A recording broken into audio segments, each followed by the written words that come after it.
सभी कार्याधिकारी को नमन करता हूँ। मैं राकेश वास्किल, छोटा सा कार्यकर्ता।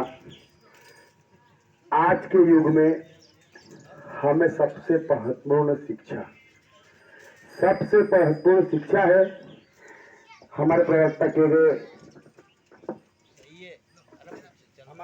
किए गए कि दारू, गुटखा, बीड़ी ठीक है, हमारे बूढ़े लेते आ रहे हैं या लेते हम, वो उनकी जो परंपरा रही होगी वो रहने दो। लेकिन आज के दौर में बच्चों को पहले शिक्षित कर दो। अगर आपने बच्चों को शिक्षित कर दिया तो वह पूरी जानकारी निकालकर सभी के सामने खड़ा हो जाएगा। और बच्चे भी सुन लो, आप भी माँ बाप के भरोसे मत रहो। हम खुद माँ बाप के भरोसे नहीं रहे, हमने खुद ने संघर्ष किया है। हमारे पिताजी भी जो बोल रहे हैं दारू पीते खाते थे, तो उन्होंने भी आज भी, मैं खुद बीच बीच में बीमार पड़ गया तो मेरे पिताजी देखने तक नहीं आए, उनकी गवाह अनिता दीदी बैठी हुई है। तो बच्चों को बोल रहा हूँ, माँ बाप के भरोसे मत बैठो भाई। आपका भविष्य है, आपका भविष्य आपको खुद को देखना है। माँ बाप तो क्या है भाई, उनका तो हो चुका समय।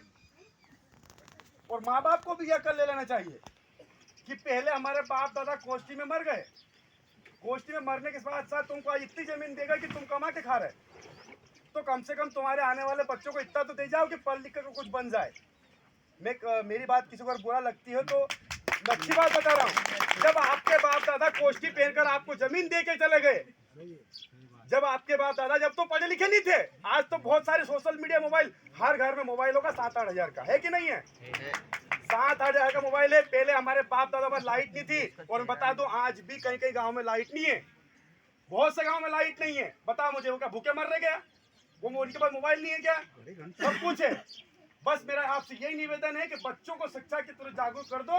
वो खुद जान लेंगे कि कौन सी मिट्टी की मूर्ति बनाना है उनको, और कौन से पत्थर की मूर्ति बिठाना है, कि कौन सी बाहर फेंकना है, कौन सी अंदर बिठाना है, उसको कौन से घर के अंदर बिठाना है। शिक्षा रूपी दूध ऐसा पिला दो उनको कि वो खुद जान जाए। सभी से निवेदन है, जब हमारे बाप दादा इतना कर गए तो हम तो कुछ इतना कर जाए इन बच्चों के लिए कि वो हमारे जीवन भर नाम ले। अब कहते हैं कि बच्चे हमारे पास जमीन जायदाद का हिस्सा पालेंगे। अरे क्या करेंगे ये, बस जमीन का हिस्सा पाल लेंगे? अरे जमीन का हिस्सा पालेंगे, जमीन को करेंगे क्या? अब ये हमारे बाप दादा पास तो 20-20, 25-25 एकड़ जमीन थी, वो तो आराम से उन्होंने मेहनत करके खाई, और उनकी मेहनत, उनकी फसल भी बहुत पकती थी। और आज के जमाने में तुम देख लो, 20 कुंटल, 1 कुंटल सोयाबीन बोओगे तो तुम्हारे पास 4-5 कुंटल ही सोयाबीन निकलेगी। और पिछले साल भी आपके पास ऐसे हुआ था कि नहीं हुआ था? तो आप पहले शिक्षा के ऊपर फोकस दो। आपके पास अगर ये मान लो कि पैसा 10 रुपया है, तो आप 10 रुपए खर्च शिक्षा पे करिए। आप कहते हो कि प्राइवेट स्कूल में अच्छी पढ़ाई होती है, क्या बोलते हैं प्राइवेट स्कूल में अच्छी पढ़ाई होती है? अरे भाई सरकारी में भी होती है, सरकारी में भी होती है, लेकिन आप लोग वहां जाकर जानकारी तो निकालो कि भाई हमारे बच्चों को तुम क्या पढ़ा रहे हो।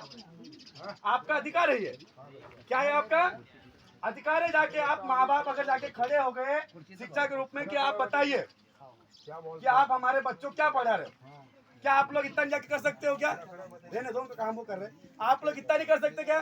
स्कूल में जाके एक बार खड़े हो जाओ कि हमारे बच्चों को आप क्या पढ़ा रहे हो, भले आप अनपढ़ हो, लेकिन अगर एक बार आप इधर खड़े हो गए तो वो खुद डर जाएंगे, साले माँ बाप बहुत हमको परेशान कर रहे हैं यार, क्या करना है, उनको पढ़ाओ नहीं तो क्या करेंगे।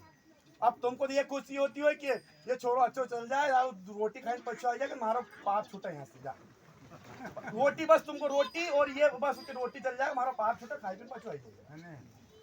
हमको शिक्षा सबसे महत्वपूर्ण, मेरा ये बस ज़्यादा नहीं कहूँगा, मेरी तबीयत पहले खराब है, तो हमको शिक्षा, और दूसरा एक संगठित कब होता है? जब कोई नेता आता है, नेता आता है तो वो मारने तो यो मारने तो यो मारने तो। अरे भाई एक समाज भी है, समाज में भी जब कोई अनहोनी होती है तो समाज में अनहोनी के साथ भी तो हमको दौड़ना पड़ेगा। आज नेमावर में हमारी घटना हुई थी तो वहाँ कितने इकट्ठे हो गए थे, कितने इकट्ठे हुए थे, लेकिन आपके आसपास क्षेत्र कौन गए थे हमको बता दो जरा, बहुत कम।